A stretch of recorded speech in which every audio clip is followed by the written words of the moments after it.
Welcome to LOA Today. I'm Walt Thiessen. With me today is longtime listener, poet laureate, and Taya master Anne-Marie Young. This is your daily dose of happy.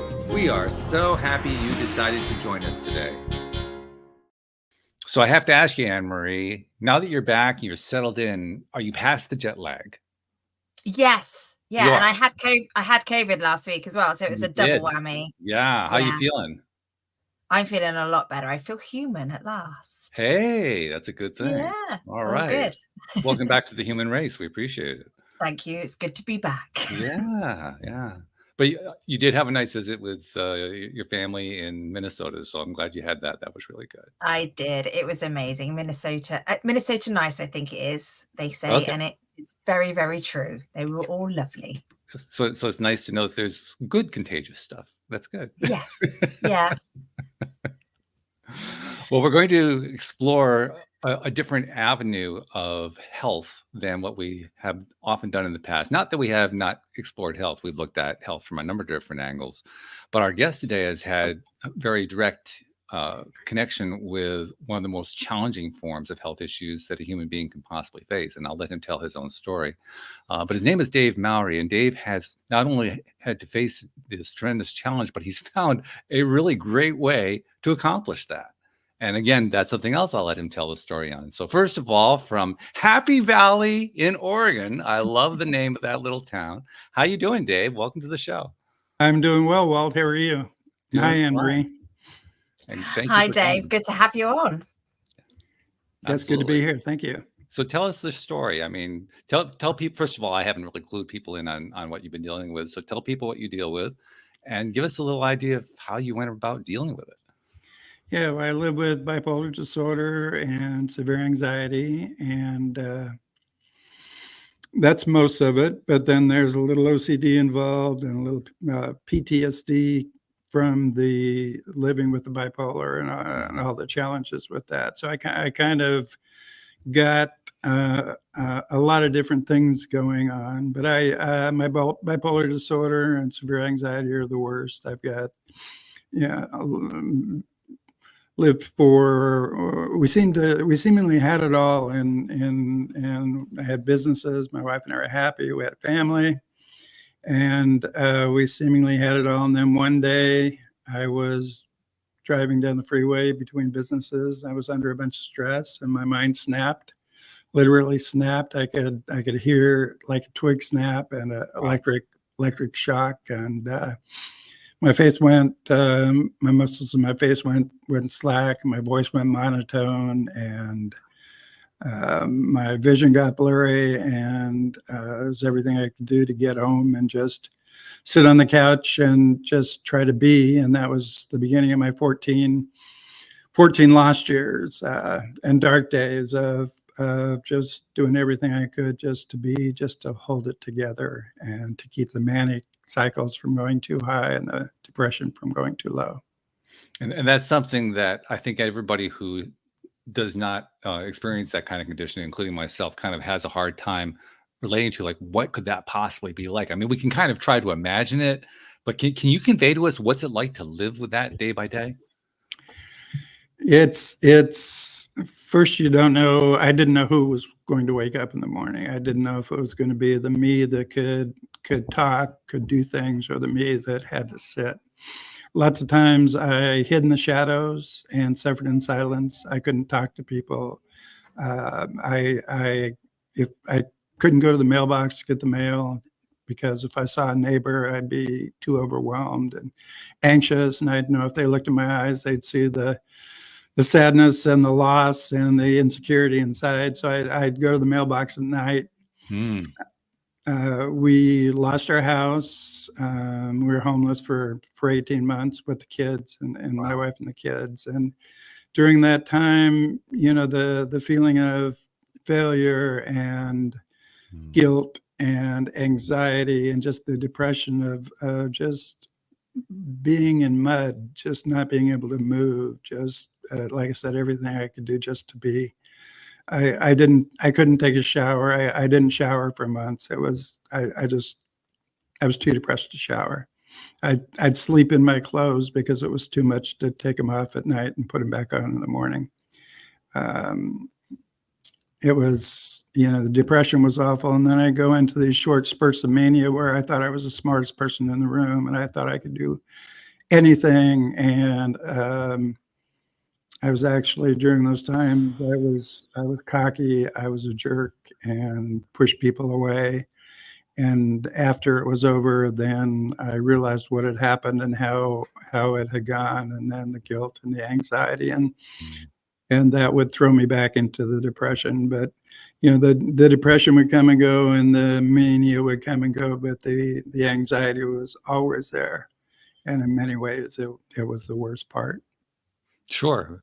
Well, I can certainly relate to that, I guess, the best, simply because while I have trouble imagining what it's like to go through that cycle that you described. I mean, I hear you say it, obviously, I can kind of imagine it a little bit, but it's still kind of hard to imagine it because I know I used to be married to a psychotherapist, so I have some basic understanding about how this stuff works. And from the way it's described to me, it's not like small changes. We're talking like massive shifts in mood that go on, and trying to imagine what those massive shifts are like is more than I've been able to accomplish. But I can understand the anxiety part. I mean, if that's something that is continuous, it's consistent, well, I think that's something anybody can relate to, because anyone who's experienced anything that's chronic can get that part. And certainly if I was going through that kind of cycle, I could see why I could be anxious too. So it'd also be a question of, why wouldn't you be anxious? I mean, seriously. Yeah, it's a question of the level of anxiety. It can go from nervousness to just being a bit shy to, and then there's this curve, and it goes. And one of the ways to explain it is my bucket. A psychiatrist told me my bucket of anxiety was, well, most people, they have a bucket and it's like half full and they get anxious and they get nervous and it comes back down and they go, and they can deal with it. My bucket is almost full all the time. So if there was any trigger, anything at all, it would just overflow and overwhelm me. Mm-hmm. And what would happen with me would be I'd have panic attacks, and constantly, over and over and over. If there was anything that truly made me more anxious, I would start to sweat, and I not just a little bit. The sweat would run down my forehead and soak my collar and my shirt sleeves, and I knew everybody was looking at me, and it was everything I could do. The fight or flight. It was everything I could do just to be there. I looked to escape as soon as I could, any way I could. And then the results of the panic attack, the overwhelming, the chemical imbalance and all the fight and flight and all that, it would stay with me for days. It would take days to recover from it. So yeah, that's that the anxiety. I knew the depression was awful. The lack of self-worth, the lack of being able to do anything. I tried to work. I think part of my story is that throughout these 14 lost years, I kept trying to work. And with a little bit of the mania, I think I can do that. I can do that. Mm-hmm. And so I'd get out and I'd get a job, or I'd try. But after 2 weeks or 3 weeks or 4 weeks, I just couldn't do it. And I'd have to escape and get back. And finally, when I was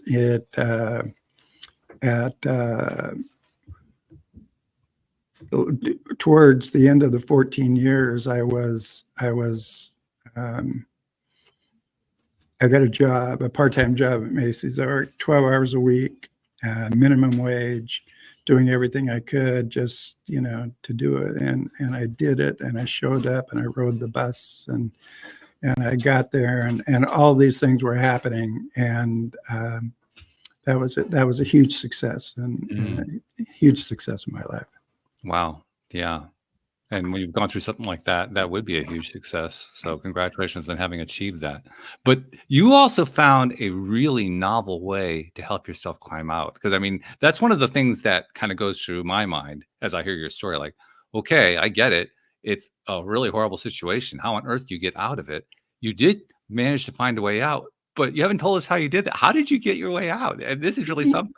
Yeah, well, first, got to say that my wife stayed with me during all these challenges, and I had her Wow, support. that's And huge.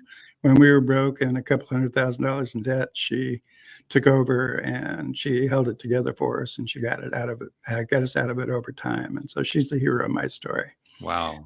One day she saw in the newspaper that the organization NAMI, National Alliance on Mental Illness, was having a meeting near us. Their local affiliate was having a meeting, and she said, I should go to that. And so I did. I got in the car, I drove, and I sat in the parking lot for half an hour before I had the gumption, before I could go in.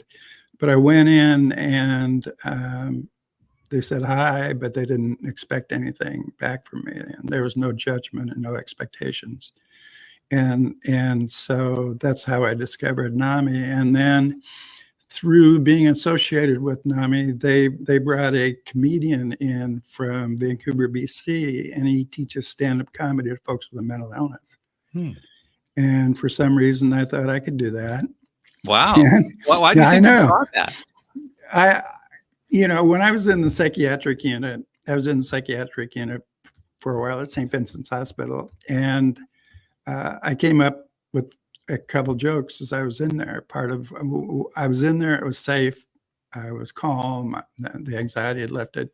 And so I came up with the joke, and the joke is, do you know why they keep the doors locked to the psychiatric unit? Why is that? Because there's so many people trying to get in. I know it's so simple and kind of silly and all that, but I came up with that joke. So I thought, that's a good joke. I can do that. So I took the class, and who knew, but I had the talent to write jokes, to come up with material. And what we did is we looked at our hard times and our dark days, and that's where our material comes from. And I had lots of material. And so what happened was we talked. The first meeting was kind of a what's up and how this is going to work. And then we told our stories. And then the third class, we started looking for humor in our experiences. And it changed everything in my life. I'd be driving down the road and hear a song, and it would trigger me. It would remind me of something, and I'd go back and relive the trauma from those hard times, whether the time being homeless or some other of the times, and it would trigger me. And then after starting to take the class, I'd hear that same song on the radio, and so the trigger would be there. I'd come up with that thought of that terrible time, and then I'd think, where can I find the humor in that? And it changed everything. Instead of the neuroplasticity that I believe in, the pathways in the brain, my pathways were deep on the going back to the trauma and the triggers over and over and over and over. And I'd get PTSD 4, 5, 6 times a day just from different stimuli.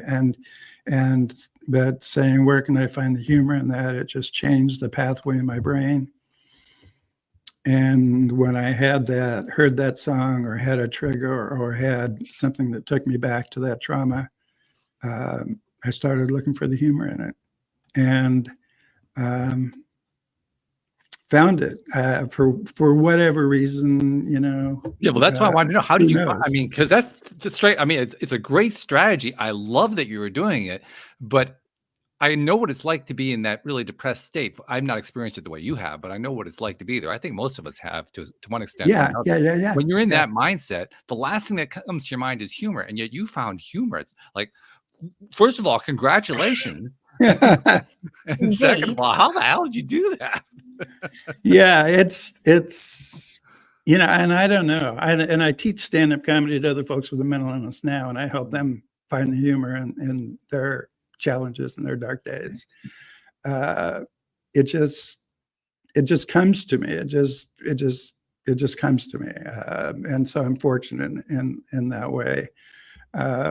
Well, it's great that you can open yourself enough to get it, to let that in. I mean, because Yeah, certainly we get, we get messaging all the time, but letting it right. in is the hard part. And you're Yeah, letting it in. letting it It's in. like, whoa, that's great. That's Yeah, really great. and it turned out I come up with jokes, and I'd like my jokes, and so I think they're Better. funny, and it was interesting because if I think something's funny, other people do too. I don't think everything's funny, and other people have different senses of humor, but if I think it's funny, other people do too. So that's where me coming up with the humor and then teaching other people and then performing, you say, where did it come from or how did it happen? And it just happened. Who would think it? Yeah. Just who would? I mentioned that when I was in the psych unit, I was at St. Vincent's Hospital. Hmm. And so I'd be driving down the road and something would trigger that and I'd go back to that dark day. But then I looked for the humor in it. And so I found the humor. When things were really bad, Heather said, okay, it's time. I was sitting on the couch and Heather said it was time to go. And I said, okay. And I thought we were going on vacation. And she took me to the hospital, to the psych unit. And on the second day, I was meeting with the psychiatrist. And he said, well, how's it going? And I said, not too bad, but the service here sucks. I ordered a margarita when I got here, and it still hasn't arrived yet. And he said, well, do you know where you are? And I said, well, my wife said it was going to be a surprise. I'm hoping St. Thomas. He said, no, it's St. Vincent's. So there you go. I didn't even know they had their own island. I mean, it was an I got point, right? St. Vincent. I got my own island. So where that humor comes from, I have no idea, but it's there. And I think from my experience in teaching other people, I think I've taught people at the Oregon State Hospital that are there for except for criminals, except for insanity, and taught a class down there. I've taught classes to homeless people. I've taught classes all over, and there hasn't been one person that hasn't been able to find humor and write jokes. I help them write the jokes, but find the humor in their experiences, and frankly, it changes lives. Changed my life. I don't have the PTSD anymore. I don't have the triggers. If something comes up, if I remember, whatever I'm thinking about, where can I find the humor in that? Mm-hmm. And the jokes just start flowing. That's really good. Yeah. Now, can you give us any clues about what makes something funny when you're in that state of mind? Yeah, there's an art to comedy. First of all, there's setups and punchlines and whatnot. That's kind of how it goes. Just like me and going to the hospital and my wife taking me, that happened. So that was real. Mm-hmm. And me going to the psych unit, that was real. And then the creative part comes up with, meeting with the psychiatrist. Sure. So good comedy is based in reality, based in truth. Mm-hmm. And then what happens is you come to where's the humor in that, and that is where the creativity comes in. That's where and what makes something funny is a surprise, the unexpected. If I was to say to you, do you know why the chicken crossed the road? Well, you know the answer. It's to get to the other side. Well, that's not funny. But if I was to say, it wasn't even funny the first time I heard it. No, it's like, okay, duh. But if I was to say to you, why did the farmer cross the road? You'd say, why? And I'd say, to get his chicken. So there's the unexpected. Okay. That's better than sure. So that's the unexpected, and that's the surprise, and that's what makes people laugh. Yeah. The other things with comedy, the fewer words, it's extremely important. The more words, the worse it is. The fewest words possible. Use the fewest words possible. So I'm always editing my jokes to get just the right words and to keep it to a minimum. Mm-hmm. Putting one extra word in at the wrong place just takes it away. Just takes away from the humor. So as few words as possible. And then, you know, I think a key is liking your humor, you know, finding something that makes you laugh. Yes. When I get up and perform, people ask me, aren't you nervous, or, you know, have you bombed, or, and none of that's happened, because I'm telling my story one joke at a time, and it's true and it's real. And I also like my jokes. And so, and people laugh, but I like them. So I enjoy telling them. I'm not nervous about it because I like it. I know it's funny. But to me, so that's good enough. Yeah. I like that. Yeah. I like that a lot. So those are some of the keys to comedy. And then just letting your mind go and saying, you know, where's the humor in that?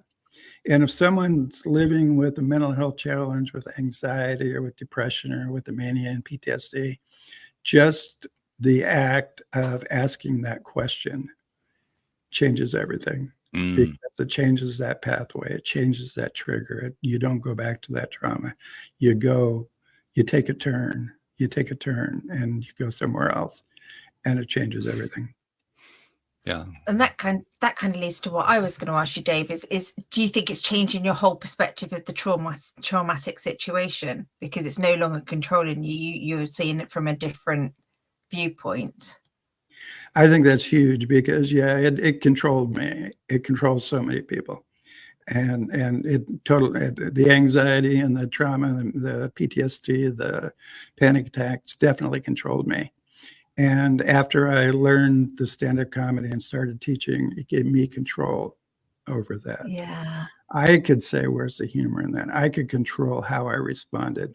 My mom was a great lady, and she gave me a book by James Allen, and the book was essentially, to get it down to the basics, is you control how you think, and how you think determines how you feel. So you can determine how you feel by what you think. And she had that, and I internalized that. But one of my challenges with the mental illness was I kept trying to do that, but with the bipolar disorder, I just couldn't. And I thought, you know, why am I such a bad person? I pray to God to help me, just give me peace of mind, to help me be a better person. And because it was hell that I was going through for years and years and years. It's almost indescribable how bad it was. But, you know, finally with the humor, I've got control over my life and my mind and how things impact me. It's huge, and it's given me some peace of mind. And I help others. I see the same thing happening with others. Well, it's a very, I don't want to say common, because it's not common. It's common around here. Let's put it that way. It's typical for guests who are on the show, because they've gone through some kind of dark night of the soul. They learned something along the way that was useful, and now they want to share it with other people. And that's exactly what you're doing. Yeah. And there's a commonality. There's a similarity. We're kind of fellow travelers in a sense, you know, different roads maybe, but fellow travelers. Right. And so I've enjoyed listening, you know, listening to your shows and hearing the folks, and done a little research on some people and processes and things. And, you know, it's very interesting. There's a little, like I said, we're fellow travelers in a sense. That's fabulous. Thank you for being a listener. I appreciate that. You bet. I'm also curious too. I mean, I don't really consider myself to be a comedian, but I like to introduce humor when I can here on the show. Yeah. And my favorite way to do it is if I can spot something that is an absurd way of describing something, I'll go for it. And a lot of the time it doesn't turn into anything funny. I don't really worry about whether it's going to be funny, but I like to go there anyway, because sometimes it's funny in ways I didn't even think about, and then everybody else is laughing. It's like, oh, I guess that's funny, isn't it? Right? Yeah. Yeah, and it's creative for you. I mean, it gets you. I think it's so healthy that, you know, we don't have to be serious. We can look at things. We look at things and see things in a totally different way, and it changes everything. I have a joke for you if you'd like to hear one No, about. we hate jokes around here. Yeah. Yeah, Of no, course, love we to. don't like laughing. And No, this is, terrible stuff. yeah, you know, no Bad for direction. you. Yeah. Yeah, don't get, you know, I've performed, I've written, I mean, hundreds of jokes. So you know, once I go off, I can go, but I won't do that to you. I won't perform. But and this one doesn't have anything to have to do with mental illness, but it kind of has with a higher being. There's my daughter Megan. She was in first grade, and she was at her desk and she was drawing, and the teacher came up and looked over her shoulder and said, "Megan, that's interesting. What are you drawing?" And Megan said, "It's a picture of God." And the teacher said, "Megan, nobody knows what God looks like." And Megan said, "They will in a minute." They will in a minute. Yeah. So the joy of anyway, who knows where these things come from? Yeah. Yeah.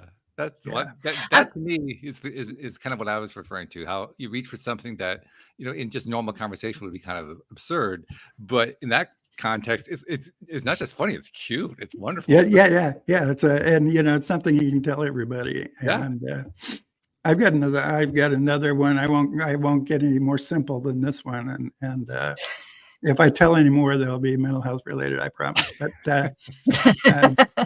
do you know the difference between a British squirrel and an Oregon squirrel?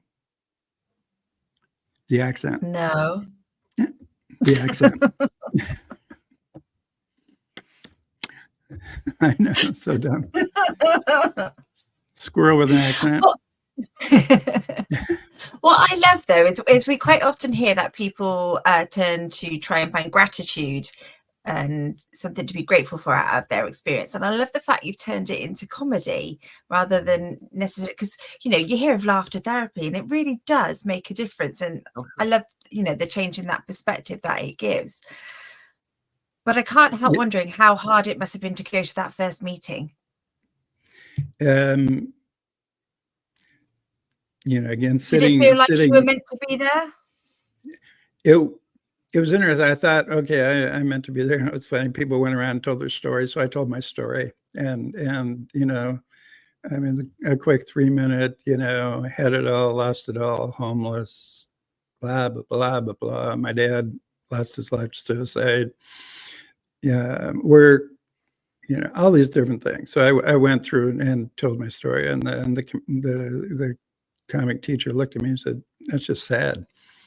And it was just sad. Yeah. And so I sat back and I wondered why, you know, if that was the right place for me. But after a couple times, I just kept going back. And well done. A lot of it was like, again, for my wife, you know, she said, "Go." So, you know, I went. And then, you know, one of the, you know, I take medication for my mental illness, my bipolar, and one of the side effects from the medication is weight gain. True to form, when I was taking the medication, I gained 30 pounds. So I decided to join a club, and I started working out, and I started doing a treadmill. It didn't take me long to realize the treadmill was a perfect exercise for someone with a mental illness, because you do the same thing over and over again. And you never get anywhere. You never get anywhere, right? And then the other day I was working out, and the guy next to me looked over and he said, "You're not going very fast." I said, "That's okay. My mind's racing." That's an anxiety joke based in truth. Yeah. Yes. Finished with a laugh. That's great. I love that. Yeah. You know, one of the things that I love about that the most, it's clean humor. I mean, it's based in some horrible trauma, some horrible pain you've been through, but it's clean. Yeah. I mean, it's wonderful for that. Yeah, and that's one of my rules. The classes I teach, you know, we go everywhere in the class. I mean, we go to our darkest days and our experiences, and we just, you know, we go everywhere. But what we end up with is clean, and it's more challenging to keep it clean. Yeah. There's no shock and something to make people laugh. It's got to be clever. It's going to be funny. It's got to be based in truth, and you know, it's got to be enlightening. It's and the people that see the shows,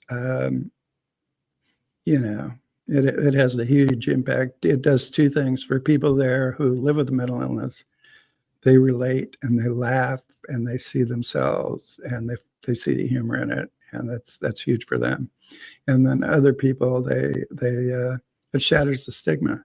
And here are these people with manic depression, bipolar disorder, PTSD, all these different diagnoses, and here they're upstage on stage telling their story one joke at a time. Yeah. And everybody's laughing, and people realize it's okay to laugh, and they laugh, and yeah. I personally, I know that comedians who tell dirty jokes and off-color humor and so forth are very popular. I know a lot of people like that. I've never really liked it very much. I can hear a comedian going blue, and I'll just sit there like, okay, yeah, are you gonna say something funny? That's the way it feels to me. But somebody comes along and tells me something that's clean like that. To me, that's funny. That's where all of a sudden I want to laugh at it. So yeah, I really appreciate that. I'm not just saying that. I really appreciate that. I like that a lot. Yeah, I think it's better humor. You sometimes, there's a lot of blue humor, and it's said for the shock value, not because it's clever, not because it's funny. It's the shock. Right. And people feel like they have to. And yeah, I don't, it's it can be funny, but usually it's not. No. So yeah, it's kind of my opinion, actually. Yeah. Well, I think there's actually a reason for that. I think the reason is for somebody who finds it to be humorous. And if you're a listener who finds blue humor to be humorous, please don't take what I'm about to say as being an attack or an insult or something like that, because I don't mean it that way. But I will say that I think that for the most part, when people find that funny, they're finding it funny because they're insecure about something within themselves. Something's going on. I think so. Yeah. That's why, you made reference to the idea that they might be feeling like they have to, because, socially it would be acceptable to laugh at that. You're supposed to laugh at that. Well, that's feeling uncomfortable within yourself. That's what that is. Yeah. Whereas when you're laughing at something that's clean, now you're just enjoying the fact that, we deal with absurd things in life. Now it's no longer a question of how low your self-esteem is or how poor you feel. It's more, what can you appreciate, which is a completely different vibration. Completely. Yeah. And the other thing with, go ahead. Sorry, Dave. I was just gonna say, do you think people find it more relatable? Because everybody goes through life with a bit of depression or a bit of anxiety, or something comes into their life, and if you're talking openly about it in a real way, they can relate and then joke themselves about it. And I think that's probably what's quite attractive about it, is that people can relate to it. Yeah, people, the statistic is about 17% of the population lives with mental health challenge at any one particular point in time, usually depression or anxiety. And so, everybody's either been there or knows somebody that's been there. So yeah, it's very relatable. It's very relatable, and maybe not to the depth that we've experienced. It might, Sure. I've experienced it, but it's definitely relatable. And the other thing about, I'll just let that pass, but yeah, it's definitely relatable. I'm reminded of one of the things that I heard about Robin Williams while he was still with us, and I guess you call it the method or the mindset that he would get himself into, because he was a very demonstrative comedian. We all know what he was like. He was one of a kind. There was nobody ever like him before. I doubt if there will ever be anybody like him in the future. He was truly remarkable and unique. But his method included not only getting up either on stage or on screen or on film or whatever to do his routine, but in between periods, when he's waiting for a set change, or he's waiting to go onto a show, or maybe he's just off, in his private world, he would just sit quietly with his partner. They would hold hands, and that was it. There would be no talking. There would be no interaction. It was as if he was recharging himself for the next session, which I found remarkable. Yeah, it is remarkable. And I can relate to that, to sit and just to be and to have peace of mind and just to let it happen. There isn't that nervousness, that anxiety. It's just, clearing your mind and letting it be pure, I think. I thought maybe, he was such an incredible talent. I actually would love to wondered be if in he his had a brain. bit of bipolar, to be honest. Yeah, Not a lot, but I wonder if he had a little bit. Yeah, I've got to think so, because just because I've got to think so. And I was on PBS after he died. I was on PBS and doing a show there talking about it, and that came up, and something was going on in his brain. He was brilliant. I remember he was on a television program that Emery, you may not know this one. It's an American program on cable TV called Inside the Actors Studio, and hosted by a man named James Lipton. And the appearance, first of all, it's one of the very few comedy routines I actually have a DVD of, because it was that memorable. Especially the first 12 minutes were just classic Robin. I mean, literally, there was like 8 minutes of Robin, and then there was James Lipton saying, "For my first question." I mean, that's it was like that. Yeah. And Lipton had a stack of cards this high of all the questions he was going to ask. So, Robin looked at it and said, "We're going to be here for a while, aren't we?" Yeah, exactly. But I recall it so vividly. And one of the things that I recall about it was that he had this tremendous ability to not only to perform and to be on that high where he was constantly throwing all this comedy at you, but to do it in a way that made you think he thought really fast. That's what I was thinking about, Dave, when you gave your little joke about how, your mind is doing the racing. It seemed to everybody else like his mind was racing so much faster than anybody else. And I remember James Lipton's question. He says, "Are you really thinking faster than everybody else? What the hell's going on up there?" That pretty much summarized it up with Robin Williams. It was amazing. Yeah. And everything looked like it was just stream of consciousness, and a lot of it was, but he put his work in. He did put his work in. And like I said, I edit my jokes. I'm editing jokes. You ready for another joke? Absolutely. Sure. Okay. Discrimination, having mental illness, I see discrimination where other people don't. Take happy hour, for instance. Okay. I think happy hour is being discriminatory. There should also be a crappy hour for depressed people. Okay. And bipolar people could go to both. Yes, this is true. Yeah. That joke, I had it for like 5 years, and it was, there should also be an unhappy hour for depressed people.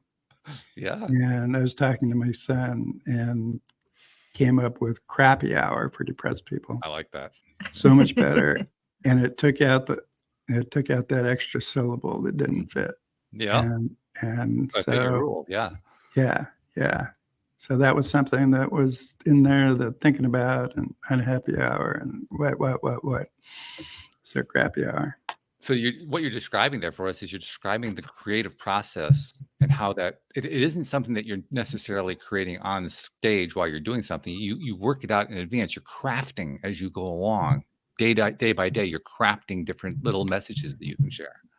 Yeah, it's jokes will come to mind. Like I'll get triggered and a joke will come to mind, and then it's I'll start thinking about that joke, and it's where can I find the humor in that, or whatnot, and then I'll start editing the joke. And I usually when I edit it, it's taking something out rather than putting something in, or just moving a couple words around. But yeah, it's always happening. I know it's always happening with other comics. And I've moved along to, finding humor in things outside of the mental health area, and that's kind of fun. But it's not necessarily my my lane. So I do it, but it's mostly for fun. Sure. Yeah. Well, Yeah. I mean, I get the idea, and you tell me if I'm wrong, but I don't think I am. I get the idea that you like this process. You like this creative process of Oh, finding yeah. stuff. I mean, it's looking for the funny stuff continuously throughout your day. That's the joy. It is the joy. It's the creative process. When I was so depressed, and I mean, there was no creativity. My mind was a total blank, and it was awful. And so there was none, and I craved it. And now, with my writing and with the comedy, I get to use that creativity, and it fills me up. It truly fills me up. Anne-Marie, are you feeling like I am? I'm feeling like inspired to look for more funny stuff in my life right now. Definitely, because life could be so serious. I've had anxiety, and I can understand, how hard it is to actually feel motivated to do something, but trying to find the humor in it. And I'm just trying to sort of look back and find the humor in it. And you're right, there's always something you can find. You have to look for it. But it's quite a gift to be able to deliver that and make other people laugh. Yeah, I think, first is to ask the question, and second is to realize that it's a process, and you're not going to find the funny in something in 5 minutes or 10 minutes or whatever. But when you have a little bit of quiet time, when you sit down and you're just being quiet, it'll bubble up. Do you find, I mean, this is generally true for anything that comes to me in any form of inspiration, but do you find that the ideas come to you when you least expect it?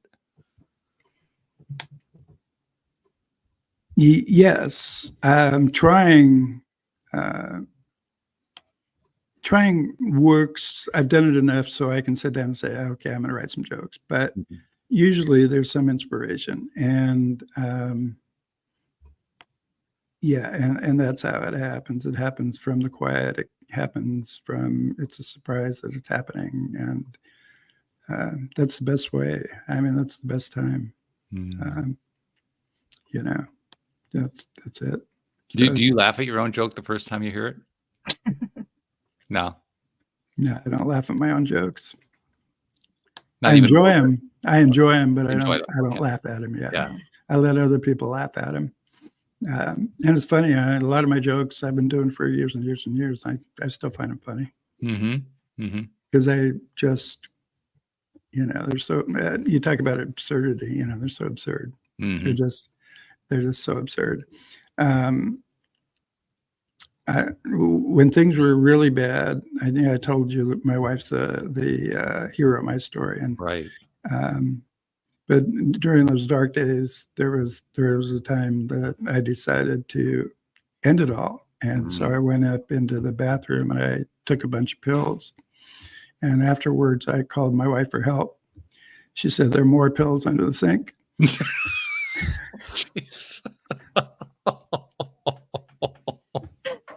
Oh my goodness. Oh, now that actually works. I didn't know that was going to be a joke. Exactly. Yeah. That works, because if I tell that joke, that comes off as insensitive. If you tell that joke, that works. That just plain works. Yeah, exactly. And I've never had anybody complain about that joke, or just people love it. But it's based in truth. I was suicidal at one point in time and seriously considered it. So that's where that came from. The rest of it, I don't know where it came from. It just comes, But teaching the classes, every class I've taught, everybody in the class has had suicidal ideation. They don't act on it, haven't acted on it, but they've had the ideation. They've thought about it. They've thought about how they would do it if they were going to do it. Sure. So, and having suicide jokes, like I said, in our classes, we go everywhere. Suicide's not funny, except when it is. And you're right. You telling it wouldn't work. It wouldn't work. Yeah, no. It wouldn't work. No. Wouldn't work. Nope. Get a lot of negative feedback about that. Yeah, you would. So, but yeah. But I just love the fact that, therapy comes in different shapes and sizes, but the fact that this one is so fun, and you must also get joy from making other people laugh. I know you can make the humor out of your experience, but making somebody else laugh, that's actually quite a nice feeling as well, isn't it? It is, because you see them relating to what Mhm. the jokes are. In the classes, it's very rewarding. People come in. Molly's an example. Molly was a doctor. She had to give up practicing medicine due to her bipolar disorder. And she came to a comedy class and she was suicidal. Her mom said, you know, I'm worried about her. She's suicidal. I know she's not going to be here soon. And she took the class and we started to find the funny. And, you know, she was a doctor. It's everything she wanted to be. And now she couldn't be it. Now she'd never be it. And now she'd lost everything. But she took the class and we found the funny in her experiences. And we found funny in her not being a doctor because of her manic depression. And now Molly, her mom said it saved her life. Wow. And now Molly, she's not a doctor, but she considers herself a comic. Mhm. And she performs around town, and now that's her identity, and she feels good about it. Wow. Yeah, so yeah, that stuff's happening. Another lady, I run a small mental health nonprofit also here in Portland, and a lady, every time she talked about her life, she talked about her dad who left them when she was little, and he went on to become a famous psychologist, well-written, published, all these kind of things. And every time, every group, every meeting, every time she was talking to people, she told that. And it was, you know, it was terrible for her to live with that. Mhm. So I had to take a class, and one day I told her, okay, Margaret, you go home and you think about that, and then you try to find something. Where's the humor in that? Yeah.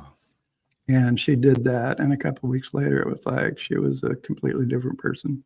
She was Wow. completely different. She wasn't sad. She wasn't depressed. She was talking about other things. She was optimistic. The transformation was truly amazing. So, yeah, what we're doing, finding humor, and how it happens. It's you talk about laughter therapy, where people laugh, and laughter is great. It's just so many good things for us. But to find the comedy and laugh during that time, I think, is even a better way to go about it. Totally agree. Yeah. I am curious about one thing, though, because I asked you earlier whether or not you laughed at your own humor, and you told me you don't really laugh at your own humor. So it does kind of beg the question, like, what do you laugh at? Yeah, wow. I mean, Robin Williams is an easy draw. Maybe you can just grab that. Yeah. I'd laugh at the other comics, the comics that I've taught and helped write jokes. I laugh when they tell a joke that I've helped them write. So they've come up with the setup or the basis for it and whatnot, and I help them with the punchline, and they tell that joke, and I laugh. Yeah. And I think that's just as funny as can be. And it's, and then but yeah, I don't, I enjoy more than I laugh. But I'll laugh at just you talk about absurd things or those types of things, and I'll laugh. If somebody's really clever, if there's a comic that's clever and it's smart and it's funny and sharp and clean, I can really enjoy that. You made a great distinction a moment ago. You said, I enjoy rather than laugh. And I love that distinction for a couple of reasons. First of all, because you're basically getting to enjoyment through humor, but without the laughter. That's fabulous. That's the ball game right there. That's how you get better, no matter what your situation is. That's how you made yourself better. I mean, now I understand how you got there through that phrase, the fact that you found enjoyment in it. And purpose. Yeah. Humor. I mean, like I said, I like my jokes. And so the comedy and the humor. the purpose. Mm. Who was I? What did I have? What was my purpose when everything fell apart, when we went into that time and we had all those lost years and dark days and years and years and years before I could even work those 12 hours a week at minimum wage at Macy's. And, what was my purpose? And, my purpose was family and doing the best I could. But other than that, I was depressed and sad and had no purpose. This has given me purpose, helping people with mental illness. First of all, just being a fellow traveler, listening to them with non-judgment, letting them know that, just accepting people for who they are. And that makes a huge difference. And then helping people find a different way of looking at their situation and helping them look for humor. And then getting out and shattering the stigma one joke at a time. You just brought another very important point to my mind. And I think it's one that is true across the board for any kind of humor. It's going to especially be true for this kind of humor that we're talking about here, but really for any humor, the distinction between enjoying something and judging it. Because, I mean, all humor is based, you could twist something around to say, well, all humor has a judgment to it. And to a certain extent, there's truth to that. But the real truth is that when someone is sharing particularly clean humor, there's not actually any judgment going on. There's a pointing to the fact that, well, somebody could be judging this, but we're not. That's a big difference in my mind. That is a big difference, yeah. And Portland tends to be a pretty judgmental town. Sure. And I've been advised not to say this joke or that joke during a show, and I ignore it completely. I'm not going to be censored because someone might be offended by this or might be triggered by that. I think the people that do say that are not the people who live with a mental health challenge or might be triggered or whatnot. They're the help profession, the social workers, the therapists. Those are the people that think somebody else might be triggered, and I feel strongly that that's the worst kind of ableism, because they're saying we with a mental illness can't control our emotions, or we're so weak that we're going to be triggered by a joke or a word or something. And we're not. We're strong and we're able, and we can laugh at ourselves and laugh at our situations, and don't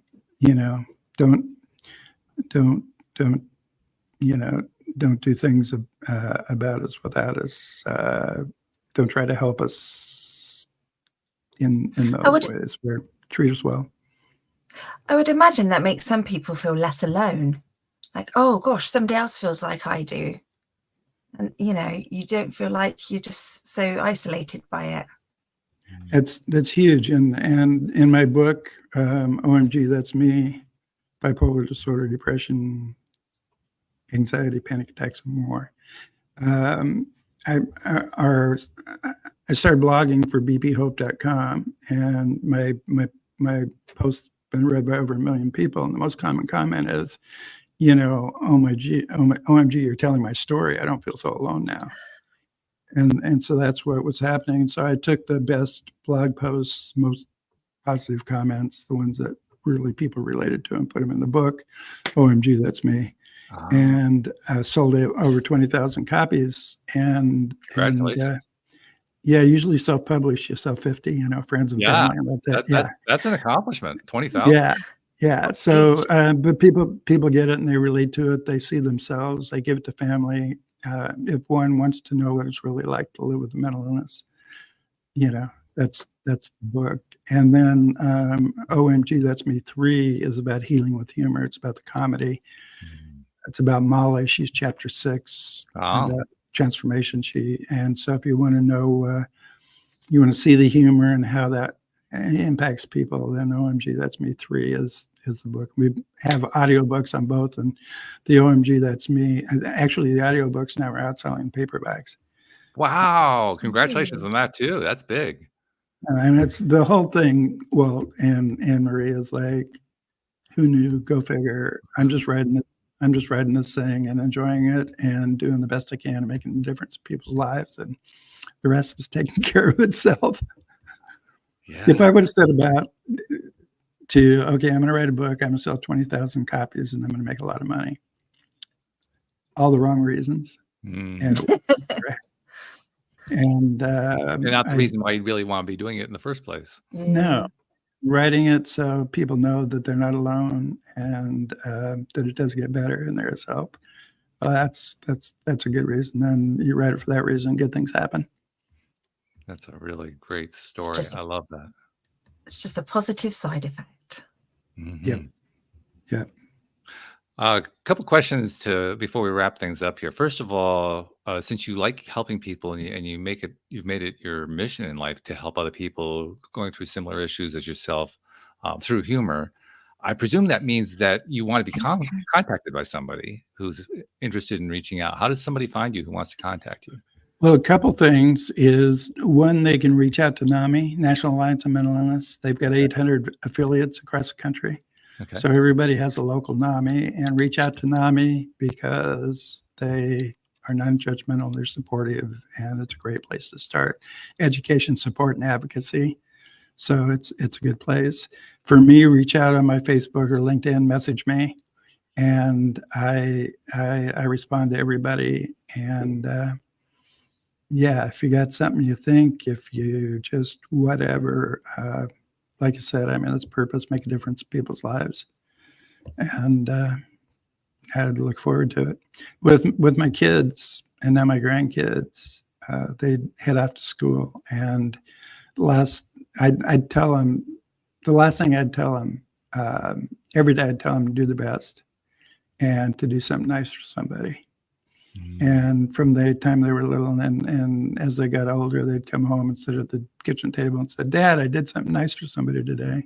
And it's just the smallest little things. So doing something nice for somebody, it makes somebody else's day a little brighter, but it brings us happiness and joy that we never, you don't do it because you expect anything in return, and you end up with happiness and joy. Yeah, well, that's what you do get in return. You get a better mindset. You get new neural pathways, to make reference to the neuroplasticity you were talking about. Yep. So I've got lots of neural pathways going there, jumping around, jumping over, and some I've got detours, stop signs, barricades. I don't know what's going on up there. I'd like to be in Robin Williams' brain and see what's happening up there. A lot of people wanted to be in his brain, figuring out what was going on. He would just often try to figure out what was going on up there. I bet. Yeah. For sure. Yeah. Anne-Marie, what I always come to you for this, but what's your takeaway today? I mean, when you grab like the one thing that grabbed your attention, what is that? I think for me, the world just needs more laughter in it, and I love the fact that this is a different kind of therapy, and it's a different way of viewing things. So I know sometimes when I've had sort of mental health problems or issues, I've been really hard on myself, and this, not beating yourself up, but finding the humor in it gives a whole new perspective. So the thing that stuck with me throughout all of this, and the thing that I will continue to be thinking about, is where is the humor in this? Yes. What a wonderful question to ask yourself too throughout the day. Isn't it? Oh yeah. When the guy cuts you off and on the freeway, where can I find the humor in that? Mm-hmm. Changes everything. Next time somebody cuts you off in traffic, it doesn't bother you at all. And it carries over to other areas of life they don't even expect to carry it over. Exactly. Yeah. Exactly. That's fabulous. Yeah, it's been great to talk to you guys. I really appreciate the opportunity. I'm glad you guys are doing what you're doing, and as fellow travelers, we just keep on keeping on. Well, we appreciate you so much, and if you have been listening to the episodes like you have been, I think you have been, then there's one more thing left that I have to do, which is say on behalf of those people you've never met, never seen, never will meet, never will see, who've been hearing you, who've been listening to your jokes, who've been even hearing about what was going on in the groups that you were joining, or hearing from people that you helped to train to develop their humor. You touched them in ways you didn't even know about. On their behalf, thank you for what you're doing, Dave, because you're making a huge difference in this world. Oh, thank you. You are too. Well, you are too, Anne-Marie, and I appreciate that. We appreciate you too. Appreciate you. Yeah. And we appreciate our audience everywhere as well. We'll see you all next time here on LOA Today. Goodbye, everybody.